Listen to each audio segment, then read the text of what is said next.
Good evening, ladies and gentlemen. It is now 6 o'clock, and I will call this special meeting of the Burnsville City Council to order. It is our tradition to stand for a moment of silence, followed by the Pledge of Allegiance, and we invite you to join us.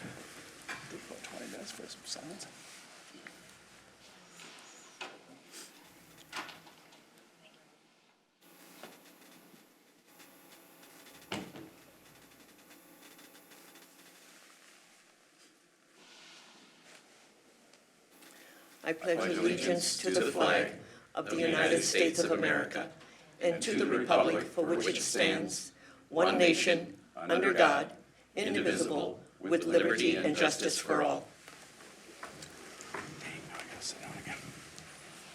This meeting is being conducted both in person and online. The city clerk will note that all council members are present. Members of the public may attend in person if they like, or the public can also join us by going online at burnsvillemn.gov/meeting or Comcast channel 16 or 859. The public can also participate through Zoom by joining us at zoom.us/join. More information about tonight's meeting is on the webpage and in the council agenda packet.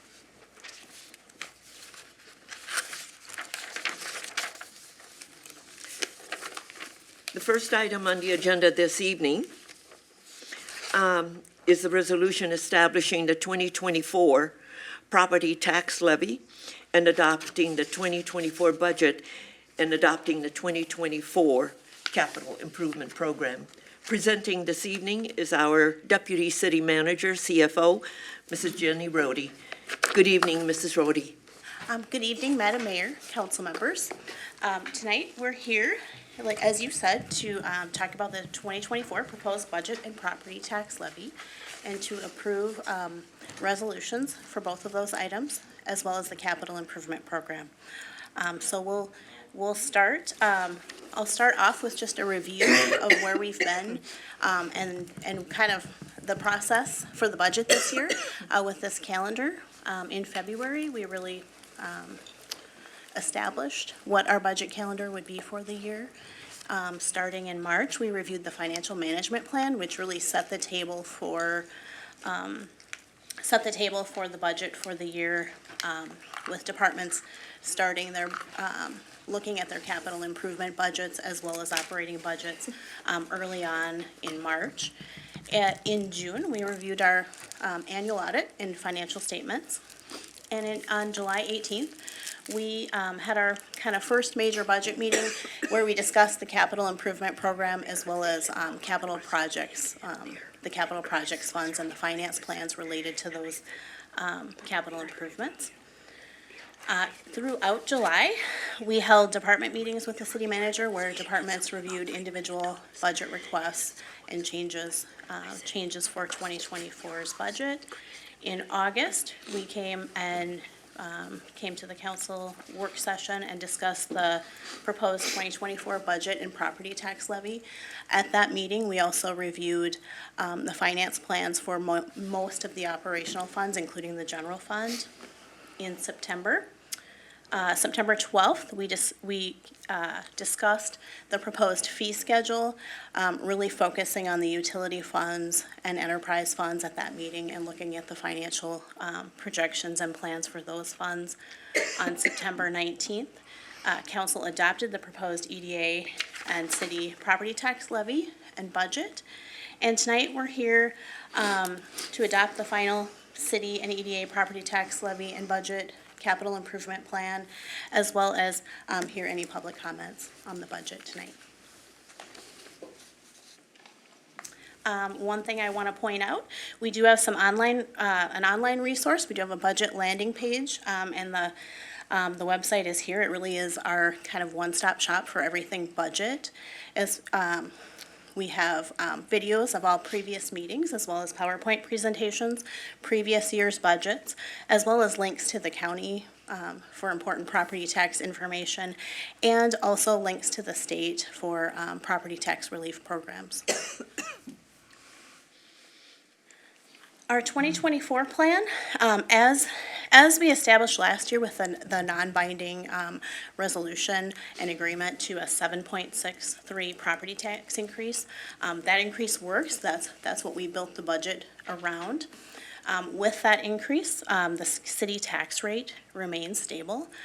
This information here, the tax rate of 42.497, that is calculated with the most recent market value data from the county. And with that 7.63%, we were able to make, to make the budget work and keep that tax rate stable. The impact to the median value home for city taxes is approximately $5 a month. One of the things this year, we did have really dynamic and unpredictable inflationary conditions this year. So while things are pretty stable, the property tax levy is pretty stable as planned, we did have some challenges around really record inflation. 7 to 8% in operations and double-digit increases really in our capital, especially in our capital areas. Part of, as we developed the budget, we also realized that there really was a need for some ongoing study in many areas, 6 really main areas in the capital plans, pavement management plan, parks plan, a municipal facilities inventory, a water treatment master plan, fleet study, and an IT master plan. Those studies right now are ongoing, and they'll be used to inform our 2025 budget process, and we'll come back with discussions as those studies are complete. We also have some operational studies that are impacting the budget and future plans, the police staffing assessment, an updated organizational analysis. We started in 2022. We developed an organizational analysis that was really a 4-year plan. And we plan to update that every year and come back and discuss those projections and that strategic plan with council. Additionally, we know we have a fire department standards of cover that will also be undergoing in the near future. Just a quick review of 2024 fees. At the September 12th meeting, we talked to you about the fee schedule. Annually, staff reviews fees in their respective departments as part of the budget development process. Some fees are set by statute or agreements. Other fees, as the utility rates, are guided by our annual utility rate study. And then the remaining fees, our other discretionary fees, were increased by 3%. And these, that ordinance will be approved following this discussion. And what we discussed at September 12th is what's being presented tonight for approval. Just a quick review of proposed utility fee increases. These are the 5-year projections in the major areas. Tonight, what you'll be asked to approve is really the 2024 fees. Water rate increases of 3.5%, sanitary sewer increases of 7%, stormwater fee increases of 2.5%, and then no increase in the street lighting fees. One thing to note, sanitary sewer, most of our operational cost really is related to charges from MCES, and those we've had double-digit. People know what MCES is. Sorry, Metropolitan Council Environmental Services, and they're really treating, they're the regional entity that treats wastewater in the 7-county metro area. And they bill us monthly for operational costs, and their costs have gone up, and we've seen double-digit increases in the past couple of years in that area. So those are driving some of that increase in that sanitary sewer fee. Tonight, for your consideration, here's the proposed 2024 tax levy. We have a city levy increase proposed of about $3.4 million, an EDA fund increase of about $250,000. That EDA proposed 2024 levy of $1.25 million really covers current programs, current expenses in the EDA fund, as well as an investment in the fund balance for future projects. So the total increase of $3.6 million for both the city and EDA levy is about 7.63%. As we look at revenues and funding sources across the city, this is citywide, so we have a total revenues projected for 2024 of 159 or almost 160 million dollars. The majority, or the biggest portion of that, not the majority, but about a third of that comes from property tax, the property tax levy, and then the next category, largest category at $38 million is charges for services. A majority of those charges are really in the utility funds, but also across the general fund and other enterprise funds, golf, ice center. We have EMS fees in the general fund and some other charges, but a majority of that really is made up of utility fees. As we look at expenditures and other uses, the two largest expenditures are really capital improvements and employee services. You know, as a service organization, employees are really, our investment in our employees is one of the city's big investments. And additionally, we have about $61 million in capital improvements planned. As we discussed, I think in our previous meeting, we have a larger increase in capital improvements. There is a placeholder right now for a facilities project. And we know we're going to be discussing those projects later this evening, so those are subject to change. But we do have a placeholder that we planned for in last year's budget that has been just included as such in 2024's budget. We talked a little bit about the org analysis in the studies. What our organizational analysis for 2024 showed in terms of our original plan was 12 FTEs. As we developed the budget and looked at our operational needs, we did make some adjustments within departments, really in the areas. We did add a couple of FTEs for CSOs or community service officers in police, as well as a budget manager in finance, but we did keep that within the 12 FTEs that were planned. And, you know, as I mentioned earlier, that organizational analysis is really going to be something that we're updating every year, and we're really strategically looking at where those FTEs are needed in the organization. Here's a quick look at some property and tax and market value trends. Our property tax increase for 2024 as proposed is 7.63%. As we saw in the earlier slide, that does bring our city tax rate to about 42.497%. As you can see, it's really maintained, actually declined a little bit from 2020, so we've really maintained a stable tax rate over the past 5 years. Our estimated market value at $9.6 billion is a little over a $500,000 increase this year, about 6%. What we've seen over the past year is really the commercial and apartment market values increased at about 11 or 12%, and residential values increased at about 3%. That represents a little bit of a shift.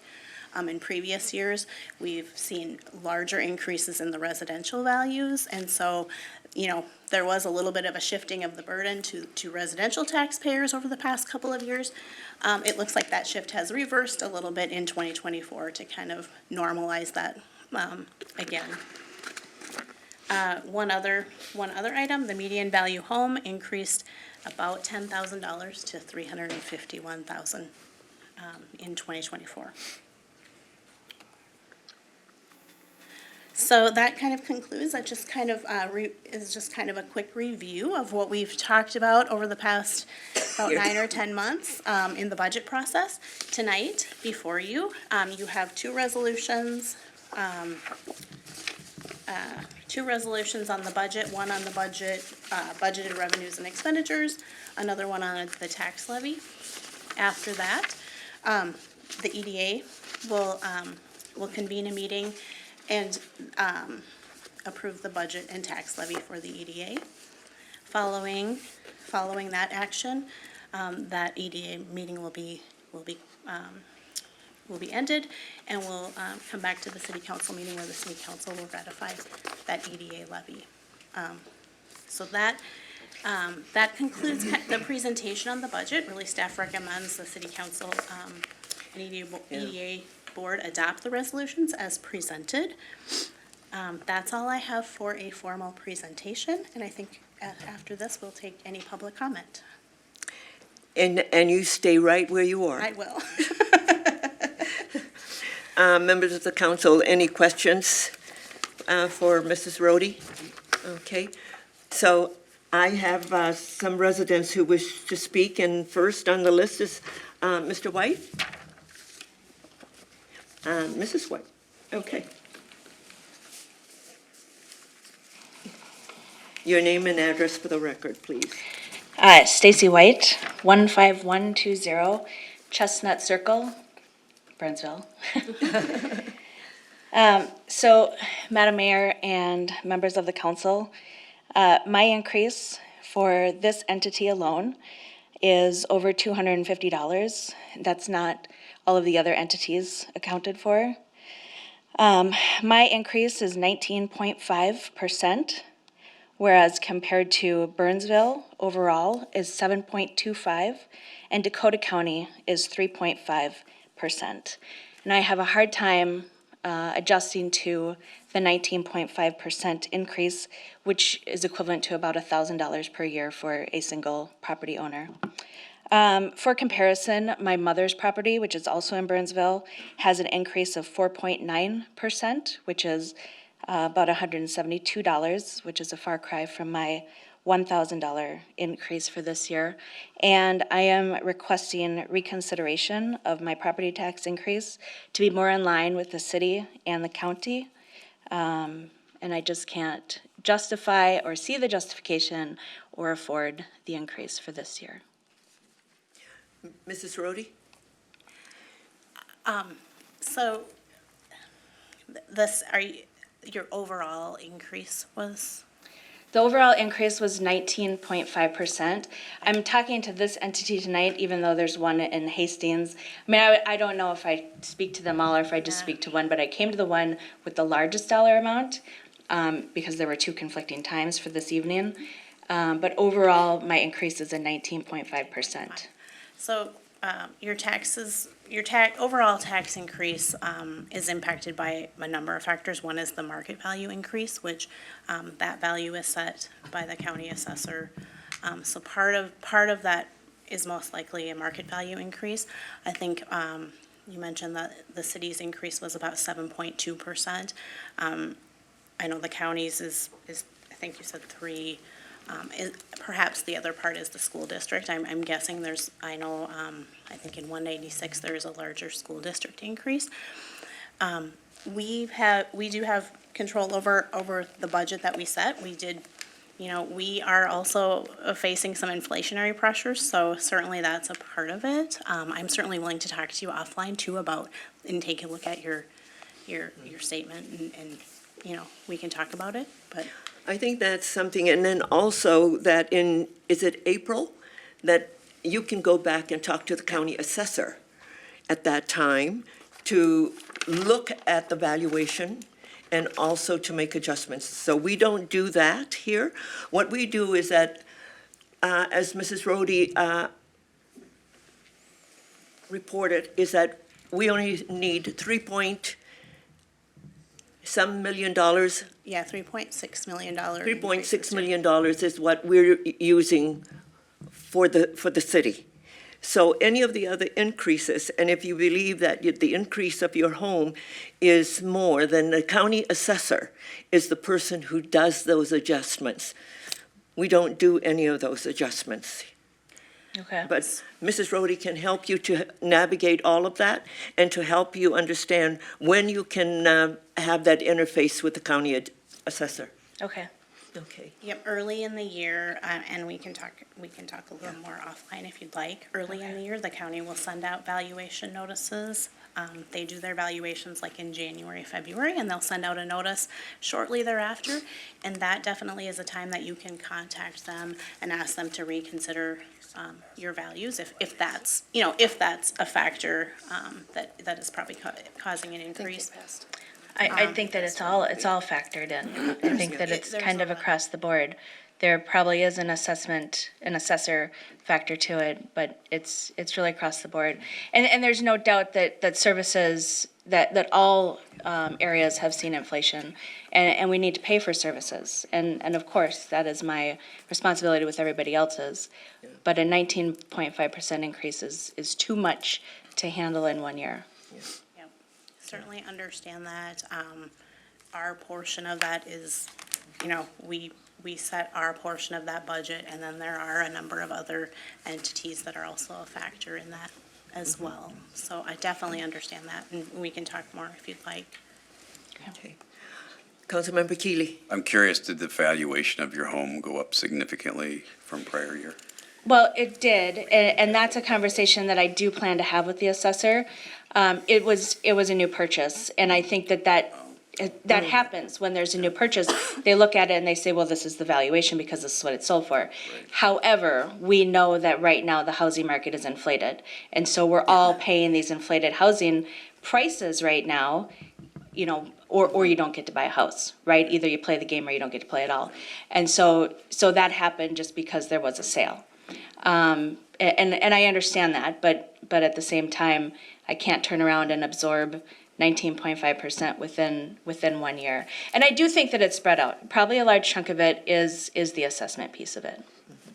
Yeah, because as the mayor pointed out, our tax levy isn't based on a percentage from our standpoint. It's a set dollar amount, then it's applied to the entire city valuation. So a home that is flat will have pretty much the same, other than the 7%, depending on how the whole pie, right, it's just like a water balloon. When you push a little bit more over here, then it might shrink over here, type of thing. But if your home went up about 7%, then it's probably gonna see a 7% increase in the city portion of the tax when it's turned around and reallocated, right? But if you, in your case, if you have a sale and it's a big significant jump over the prior valuation, which the county has tried to reflect the market more in recent decades, certainly the last 10 years. But generally it lags by 2 years until there's a sale. Then the sale catches it up to present day valuation. So there's always that big jump when there's a sale happens. Yep. So from here on out, you'll probably see now a much, much slower, even though your house might in fact grow in value if the market is doing such. You won't see that same growth in your property tax valuation from the county, because you'll be part of that now ongoing, right? Well, I understand But- that, because these would be full if that happened year after year. Yeah, Yeah. absolutely. We don't have a Okay. Proposition 13 here in Minnesota. Yeah. So Mrs. Rhodey can help you with all of that. Okay. Thank you. City Manager Lindberg. Mayor, to your point, just was going to make the same point, Ms. White. Our team will get copies of Ms. Rhodey's card for you. I'd like to make sure our team connects with you so we just understand your specific situation and can help help you. further the conversation. So Yeah. we'll make sure that connection happens tonight. Okay. We can Thanks help for you, taking the time. help you navigate those waters. Thank you very much, You're very welcome. Madam Mayor, Council. Thank you. Thank you. The next person, and I hope I'm pronouncing this correctly, Mr. Haverly.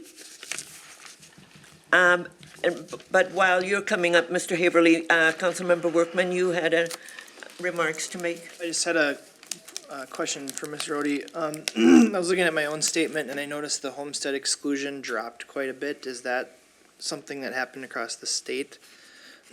Are you aware of? So as market value increases, the market value homestead credit declines. Okay. So that's a state program, and as your value increases, you get less of a credit. So you kind of get dinged on You do. both sides on that. Yes, yep, you do. My evaluation went through the roof. And as I understand it, the taxable value is not necessarily from an insurance lens, it's not the true replacement cost. Those numbers can be vastly different, so. Yeah, Okay, thank you. Okay. Councilmember Workman, Madam Mayor, members of the council, that's a good point. And it is also important that there have been some changes at the state level in terms of property tax relief programs. It's very important for us to make sure that the community is aware of those as well. Again, those relief programs are highly individualized. There are certain income requirements, all of that good stuff. But we do on burnsvillemn.gov/budget have links directly to those programs, and we're doing our best to communicate out with the community about the impact of those programs and the state expansion of those programs. To Councilmember Keeley's point, the state of Minnesota is certainly known to have a complicated local property tax system, and it's our goal to make sure that we make those connections, certainly for relief available to folks as well. So that is available on our website, and our team will be working with the community to communicate that as well. Okay. Mr. Haverly, did I pronounce your name correctly? Haverly. Either Okay. way, thank you. Well, welcome. Thank you. I Your live name and address for the record. Bruce Haverly, 331 Maple Island Road. Thank you for having me tonight. I've had the pleasure of living in Burnsville for 33 years, and but I've also experienced numerous years of double-digit tax increases over that time. So my presence here is just to express concern over budget increases and just looking for some financial realism and accountability in things. So I attended last year when the discussion was there for 14.53, I guess it was, tax levy. And along with myself, a number of residents spoke, and there was one woman here that at the time, it was a substantial increase, and she had to decide whether she was going to pay property taxes or food. So that's a hard choice. My city component last year went up 27% of the city component of my taxes, which is why I attended, because that was just way higher than the 14.53%. And I dealt with the county assessor on some of those issues, but valuations are one thing, but tax levy is what you as a council, I believe, have control over. In my compliments to city staff and whatnot on the documents, I went through the 2023 budget, all 206 pages, and the presentation that you had, and it's very well done. The detail is just incredible. So thank you for your thoroughness and detail on that. Some things that I did notice in the proposed budget, you're going to be voting on a 7.63% increase, either tonight or in a couple weeks. I'm not sure. Tonight. You're adding 12 additional full-time equivalent positions in addition to last year's 19. That's 31, which is 10% of the city staff.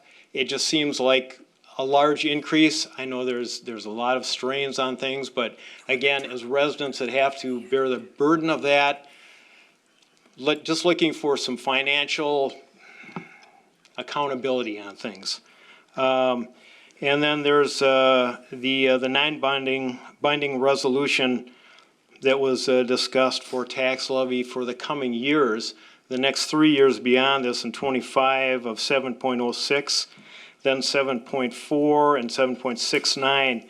That's a combined increase over 5 years of 44.31%.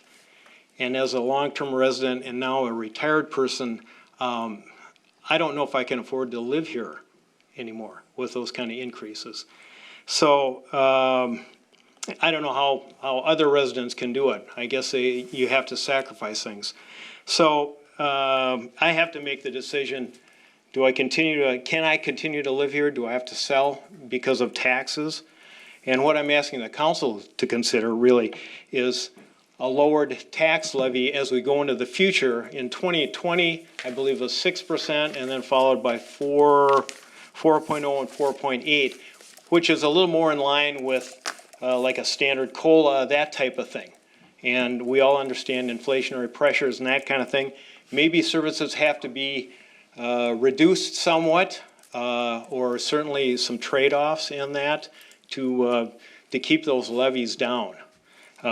Again, thank you very much for the detail on those budgets. But I would just like the council, as you move forward, to consider a lowered tax levy rather than getting us up to 44% over 5 years. That really hurts a lot of people, and it's going to force people out of their homes, especially older people that have been here a long time. Thank you very much. Thank you. Thank you for coming and speaking to us. The next person who has asked to speak is Mr. Bowles.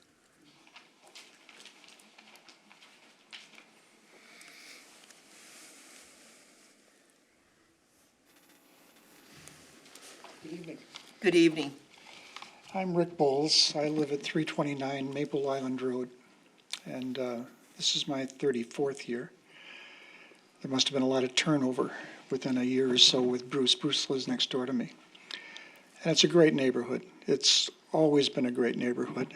And I'm blessed to have the opportunity to have raised my kids here and to be here now. I've been retired now for 7 or 8 years. And, you know, I have Social Security, certainly. I don't have any other pensions. I've been fortunate in my professional career. I've made a few investments. But to be honest with you, it has not done all that well, and I guess you could say that that's my problem. I remember when you had the increase last year, and you said that a consultant had told you that you were way behind the times. That's not verbatim, but that's the essence, I think, of your argument, is that you were behind the times and you needed to catch up, and you understood that you couldn't do all that in 1 year. Is that reasonably accurate? You can just nod your head or not. If that's the case, I would, like Bruce, I would tell you that 7% for the next 3 years, in addition to this year, and the 14% last year, I don't think that's in line with normal cost of living increases. I don't think that's normal fiscal prudence. And I understand that the city is growing some, but it hasn't grown inordinately over the last few years. And if it is growing and those people are coming into the city, then I trust that they're bringing some increased revenues with them too. In terms of new housing or wherever they're at, they should be paying their share for whatever this is. I don't believe that the median price at $359, if that's what it is, I don't think that represents the norm. And I think people like me, again, I've been blessed, but I had 24.84% increase in my property taxes last year. It's a lot of money. I've had other years where it was 15% or 18%. Never this high. This is the most ever. The valuation didn't go up much this year. I think it only went up $7,000 for 24, proposed for 24. The actual taxes are similar, but I don't believe that all of the levy for Lakeville School District is in these numbers. I think that it didn't make this by the time they were published and sent out. So I think like Bruce, what I'm looking for from you is what I would call fiscal responsibility. And I would ask that you take it to heart that there are people around here that are, I'm not on a fixed income per se, but this year, for the first time since I've lived here, I deferred maintenance on my house that I should have been doing. It needs painting. It's not an eyesore yet, but that's not cheap, as I think most of you would know. And I deferred that because of my taxes. It's a lot of money. So I don't like being in that situation. I could pay it, but then I feel like my income, my portfolio has not grown. The last week it was okay, but up to that point, it was actually even for the year, and I'm down like 2% for the last 2 years. Probably my fault, but it's a very conservative portfolio. Nonetheless, to me, it just seems that I could look to you to be a little more fiscally prudent. I looked through some of the budget too. I didn't do as good a job as Bruce did. But I don't think that 10% headcount increase in 2 years is normal.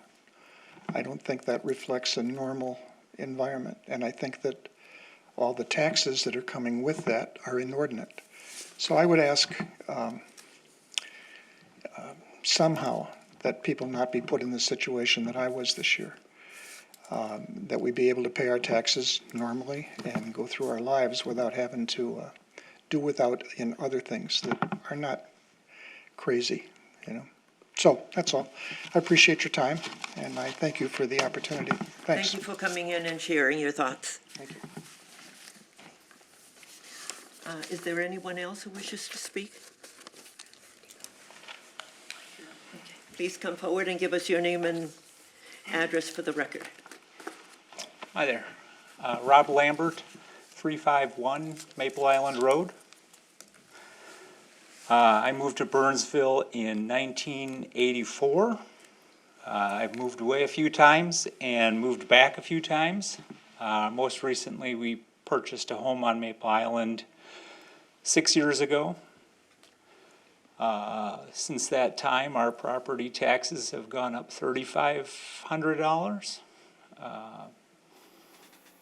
The value of our home, they claim, has gone up almost 50%. I convinced my wife to move here, told her it's great. She's from Georgia. And the questions are coming, why don't we have any money? Why can't we, like Rick, I need a new roof, I need new windows, I've got an old house. Last year, our Burnsville property taxes went up over 30%. It's just unsustainable. And we have been blessed, but at times it feels like maybe we bit off too much moving to this city that I know well. So I would echo the words of my neighbors and just ask for fiscal prudence. Every dollar matters to us, and it's our budgets aren't growing as fast as the city's is. So if you can slow that down, it would help us a lot. Thank Thank you you. for coming in and sharing your thoughts. Is there anyone else? And yes, please come forward and give us your name and address for the record. Thank you. My name is Baye. I'm coming from 14613 in Brooklyn. We moved to the property in 2001, and we're happy to live in this neighborhood in a very nice city. But last year we had an increase of 8% for the tax levy, and this year again we have got a notice. The increase will be 17.1%. Total will be now over 25% compounded, so that will be a bit concerning for us. There is no any valuation difference that much significantly that can stretch this one.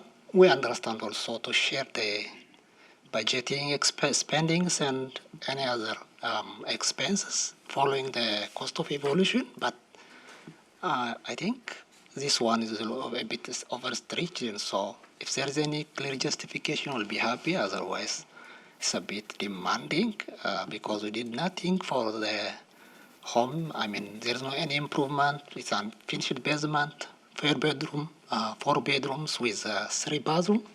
So compared to the neighborhood homes, I mean, ours is a bit demanding. I tried to see public records around our neighborhood. Ours is a bit significantly stretched out. So thank you for the opportunity. Thank you. Okay, thank you. I'm going to ask if our Deputy City Manager, CFO, Mrs. Rhodey, if we can, we have the names of these residents, we can help them navigate with the county assessor, and so that they can plead their case to the county assessor on perhaps adjustments on their rate. I mean, we have no control over that. We're levying 3.6 million to operate the organization and to cover everything, all of the expenses. So like everybody else, we are also impacted with all of the increases as well. So But thank you for coming in and sharing, and if you can give your information to our staff, they will make sure to contact you and to make sure that you know when you can plead your case before the county assessor, and everyone else can do the same, Thank you. and they can make some adjustments. Yep, certainly we can make those, Okay. make that information available and help with that. Very good, thank you. Councilmember Keeley. Madam Mayor, I think the common theme that I hear from these citizens who have come forward, and I appreciate you coming in this year and again last year, is we have this, what seems to be a spiraling out of control levy increase, far exceeding in maybe some inflation today. But there's a little more to the story that I think is worth pointing out for all of us to better understand where We came the from. demands really are, and that unfortunately we're still absorbing the impact of COVID and what it did to our city revenues. And unlike a household or a business, both of which I have intimate familiarity with, living here and having and doing the books for my wife's small business and working for a small business, the one thing the city can't do is adjust the budget as fluidly as a business or a household. Household still has to pay utilities, still has to pay food, still has to, do certain things, maintain the property. Our biggest piece of our budget is public safety. And one of the things that we've realized over the last few years through some studies is we've been holding with too few police officers. As you all well know, policing in general has dramatically changed in the last 3 years. And at the same time, we are unable to attract and hire police officers, just like pretty much every other city. So there's been a real tug of war on need and cost drivers that has driven all 5 of us, plus all the city staff, into a level of frustration that I haven't felt since I first took office at this dais in 2007. We did a great job over a 10-year period of keeping the cost of Burnsville down. In fact, we probably set new records compared to our neighboring and sister cities on cost of government. We were one of the cheapest for a 10, 12 year period. Back in the Great Recession, we had a zero levy, which equated to 20 full-time equivalent people being let go. And most of that was absorbed through attrition type of thing, so it was less painful than it might sound, but it still was painful because all of those responsibilities had to get reassigned. We haven't been through something quite that bad, but COVID dealt us a financial blow that was really difficult. We did get some federal money, and the reason that you're seeing numbers only in single digits is because we're using ARPA money to buy down what the levy would be without that federal money, and to try and get back in square one. And I think, correct me if I'm wrong, Ms. Rohde, but is it 2024 is the last year Yep. that the federal money is going to essentially buy down the rate? Yep. right? Correct. Okay, so the 777 that you see actually has a deeper story behind trying to keep it to 7. I know my friends in Lakeville are looking at more like 9 or 10% this year, and they were at 11 or something last year. So every city is still sort of wrestling with or grappling with trying to absorb the impact of COVID and continue to do things as fiscally prudent as possible. The 10, 12-year run of keeping things really tight was probably doable back then, but COVID threw us the type of challenges that we couldn't do that anymore. We couldn't run on the same number of police officers. We certainly couldn't operate on the same number of firefighters and paramedics because our population was growing and the call demand just escalates. We've seen chart after chart where it just keeps doing this and it's not letting up. And the same number of people can't keep absorbing 10, 20% increases year over year without adding staff, right? And we have a full-time paramedic police department, so they're full-time salary and benefited people. When you have an emergency, you're very glad that we have a great police department and a great fire department. That is the biggest piece of our entire budget. We're in the business of public safety. Everything else is crumbs compared to the size of what that is to our total budget. And so it is, of course, one of the biggest cost drivers, and when we add more people to it, it's going to drive it even more. So I'm not trying to make an excuse. We still have to, and we still wrestle with these numbers. Two of us voted no last year because we didn't think that 14 was necessary, because we didn't have earmarked for the 2.5 million that got lopped on top. But it is part of, I know the 2.5 million is part of the reason that you saw sevens instead of seeing in another year with 11%, which would have been this year probably if we hadn't have done that last year. So I just think we do have to do exactly what you said. And many of us up here do it all the time. That's our language. Our language is fiscal responsibility, day in and day out, no matter what it takes. And for me, being from that perspective, it's been very difficult to swallow the realities of COVID and the realities of the business that we're in and the realities of how many new police officers and how many new firefighters we need to support our city and keep us safe. It just comes with a cost. All of that lopped on top of the impact of COVID has made it, these increases, I'm with you. 777 is unacceptable. And we're not going to get below 5 until, I think, after those 3 years of sevens, right? The next 3 years of sevens. And the other factor that pushed us a little higher last year was we made a decision that we needed to increase, I would say, lean into our investment in economic development fund, because we needed some tools to handle things like a regional mall, which was failing quickly. A mall that was once valued at $135 million at its peak, that sold at a bankruptcy auction for $17 million. The city felt that. You all felt that, who pays property taxes, because the difference in that 135 and 17 over those years all got absorbed. The reduction in property taxes coming from that property got absorbed by everybody else.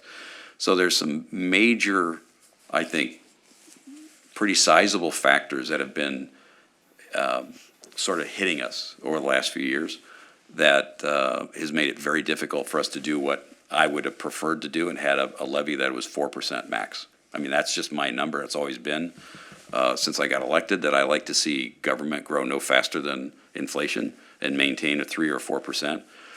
Boy, did that get blown out of the water with COVID. I mean, we've been all over the boards trying to find savings, and we're still going to do that, but I don't know where we're going to land. I still don't like 7.63. And one of the things that I would like to call back or, scale back on is EDA. But the problem is it's only 0.5 point. Is that really going to mean anything, this year? I think it needs to be more like 2 points. So I'm with you. I hear you 100%. It's not a good thing. I think about the Social Security income folks, yourself included. Many Social Security recipients live on Social Security and some investment results, and those investment results have been horrible the last 2 years. And so when we increase taxes at this rate, I know we're hurting those folks. We're hurting their household incomes. We're taking away their disposable income, or maybe we're taking away the income they need to pay their groceries, utilities, and other things. And so what the country, I think, has gone through is what we're kind of feeling in a microcosm here in Burnsville with the impacts of COVID. But reality is coming real soon. And we're going to have a pretty significant reality check in what we're doing from a budget standpoint. I still believe in our police department and our fire department. Like I said, we're in the business of public safety. I mean, when I took office in 2007, there was a lot going on in the city, a lot more than just public safety. And over the last 18 years, it's turned into almost a pure public safety business with a few other services, parks, recreation stuff. And so we have to maintain, I believe, at the core of what I ran on, we have to maintain a safe city. We have never backed off supporting our police. Never. Unlike other cities who have. And look at where they're at today. And look where we're at today. We have a challenging mall thankfully, new owners, new investment, and that's gonna hopefully turn around. But, our police and fire mean everything because they are at the heart and soul of our city being attractive to come live and move out of other cities that are less attractive today. So we have to remind ourselves of the costs of what that is and try and save money wherever else we can. Thank you. Thank you. Any other remarks? Okay, with that, members of the council, we have done a lot of work around this, and Councilmember Keely, thank you for telling the story. It really goes back. We have been very fiscally responsible all along with the way that we address how we run the city. And we have a great staff that continues to work very hard to make sure that we have the services that we need to make sure that we have a vibrant city and a city where people want to come and live in. And one of the biggest things that we focus on, and Councilmember Keely, I'm not going to reiterate everything, but you did speak to public safety. It's important. It has been very difficult for all of us to make sure that we have the right complement of police officers and the right complement of firefighter paramedics.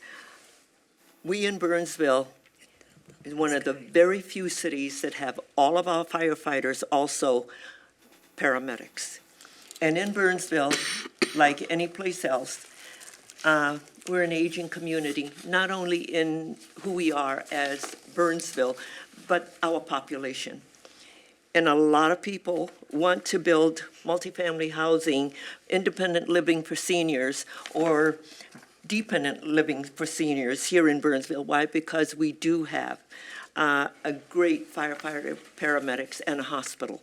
So we have a lot of that. And so, like Councilmember Keely talked to, we look at the numbers and the data every month on the calls from both police and fire paramedics, and it's always a vertical line. So we have, since the recession and then into COVID, tried very hard to make sure that we have a city that's safe. We have services that will serve the community, because that's why Burnsville is an attractive city to live, because we do have the resources to help. And we work very hard. It was very hard to get to 14, but we have deferred, like all of you, deferred items that we needed to address for many years, and we needed to do something different, and it was hard. But sometimes you have to make hard decisions to get the services that you all require and ask of us. So tonight, members of the council, we have spent since January and about looking at our financial management plan, and we've been transparent with everything that we put out, and we'll try and help our residents with regard to making sure that they know when the county assessor can be reached, and they can take a look at their assessments. But tonight, we're here to adopt the resolution for the budget and the tax levy for 2024. The CIP will come back and vote on that, and that is a separate item. The fees and charges, no, the fees and charges are separate, but we're here to the 2024-2028 CIP. So it's the adopt the resolution for the 2024 property tax levy, the 2024 budget, and the 2024-2028 CIP, and the resolutions to certify, and then we'll come back and certify the Economic Development Authority levy. Okay. Can I make one comment? Yes, Councilmember Workman, yes, Mr. of Workman, course. would you mind if I just close out my comments Sure. with something I forgot? Okay, Councilmember Keely. You might have brought, it could have been part of your presentation, but for the edification of the general audience, unless you're in the contracting business, you probably weren't aware or had a contractor job. If you hired a contractor, you would have known this. The last 2 years totaled 40% Increase. And inflationary increases. And we're in the public safety business, we're also in the streets and infrastructure. And those bids all came in astronomically high. A shortage of workforce, it was definitely a Labor a market. contract, yeah, labor market. It was a one-sided deal, because everybody's bid came in high, and there weren't that many, there just wasn't the competition out there that we had seen for a good long stretch. We were getting bids super cheap until a couple years ago, when things went out of this world. And that's also baked into these numbers, is we just can't absorb that. I mean, and we can't say, well, we're not gonna do the streets now because they're too expensive to do this year, like you did with your roof, right? You deferred it. Unfortunately, we're not in the business to be able to do that, although we try and extend the life of everything we can through times like this. There are certain streets that just, they have to get done, and we have to pay those absurd rates of 21.5 a year ago, and another 19.5 on top of that. That's unsustainable as well. So hopefully all of that comes down, and that helps us take a little pressure off our levy. Thank you. Councilmember Workman. Well, and I would say in addition to the streets, the cost of vehicles has also gone through the roof. I don't know if you mentioned that or not. I didn't. But, the economy is, I don't think it's a secret where we're at right now. I just wanted to put in perspective our 7.6 against our neighbors. Prior Lake's gonna be passing almost a 13% levy. Savage is at 12. Lakeville, Mayor Hellier said they're gonna land on about 9.6. Bloomington 9.15, Apple Valley 8.4, and Egan is at 8.3, and then I believe Rosemount's gonna be at about 6%. So this 7 is towards the bottom of at least our neighbors. I know our market cities are different, but we are on the lower range as far as the South Metro goes. I can't really say anything more than that's already been said by Mayor Couts and Councilmember Keeley. In my world in the insurance industry, I can tell you that the average inflationary number for a typical homeowner's policy was at 4% for decades, and then over the last 2 years, that has jumped up to a mandatory 7% increase on the value of a home. And I know that it's not exactly the same as what we're talking about here, but 7% is now at least ingrained in my head as a pretty standard inflationary number, on top of 20 to 30% rate increases on just rates across the board. So I know that costs have gone up everywhere, but I consider this 7% a success based on all the work that our staff and City Manager Lindberg have put in this year. Costs are going to continue to rise, and I don't know when that's going to end on a global level. But all things considered, I'm very pleased with the number in front of us, and I'll be Are you making a happy to motion? make a motion unless somebody else wants to do Yeah, that. so to adopt the resolution establishing the 2024 tax levy, and the resolution adopting the 2024 budget, and the 2024-2028 capital improvement program. I will move to approve item number 1 on our Okay. schedule. Will second, Madam Mayor. There's a motion and a second. All in favor, please say aye. Aye. Opposed, say nay. Nay.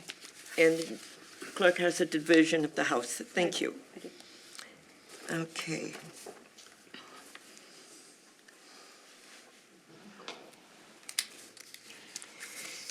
And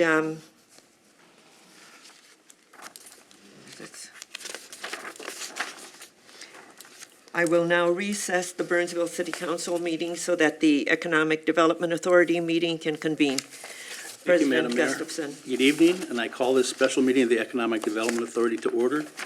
Would the clerk please note that all commissioners are present. We'll move on to item number 1, which is the approval of minutes of the September 19th meeting. Are there any discussions? If none, I would take a motion. So moved. Moved by Commissioner Schultz, second by Commissioner Workman. All in favor? Aye. Opposed? Nay. And it passes. Moving on to item 2 is a resolution adopting the Burnsville Economic Development Authority 2024 property tax levy and budget. Jennifer Rhodey, our Deputy City Manager and CFO, is presenting.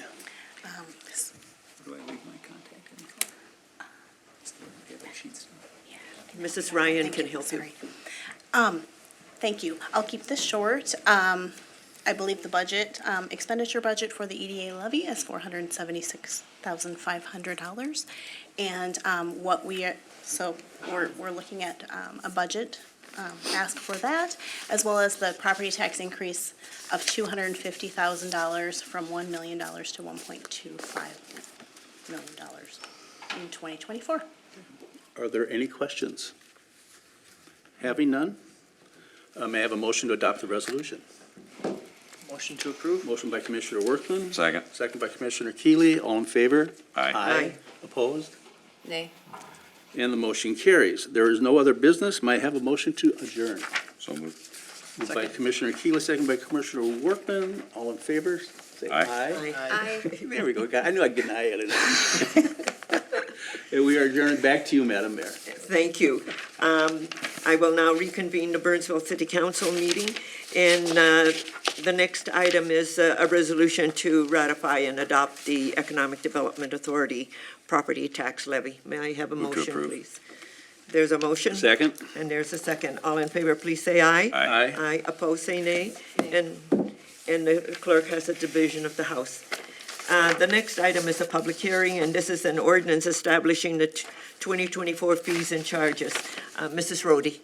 As discussed in the previous presentation, staff reviewed the fees and charges on September 12th with council, and also reviewed finance plans for the utility funds. As we saw in the previous presentation, the utility rate study informed our utility rate proposed fee increases for 2024 through 2028. All other discretionary fees increased 3%.